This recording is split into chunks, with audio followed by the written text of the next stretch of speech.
Sa sobrang lakas ng ulan kahapon at sinabayan ng hangin, ito ang nangyari sa palay. Malapit na sana tong anihin kaso dumapa. Yung medyo mahirap na tong harbisin pagka ganito ng harvester kasi nakakuan na nakadikit na dyan sa lupa yung kuan, ka medyo mahihirapan dyan at marami pang matitira na mga palay. Hindi makukuha lahat yan pagka ganito nang nakadapa na yan.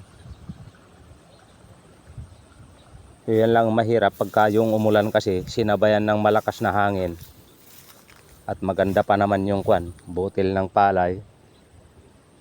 Ayun o, dito sa mga gilid-gilid merong mga hindi na tumba, hindi dumapa. So maganda talaga yung kuan niya yung butil ng palay, kaya sa sobrang bigat niya dumapa na.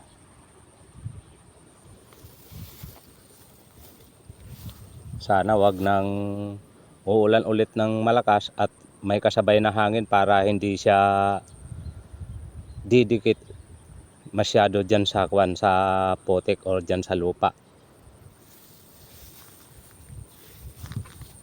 Sayang ito, pag ganito, pag harvest kasi nito matatagalan pa, tapos marami pang tira-tira. Hindi naman maiwasan na walang tira-tira kasi yan, kasi yung iba talaga nakadikit na dyan sa lupa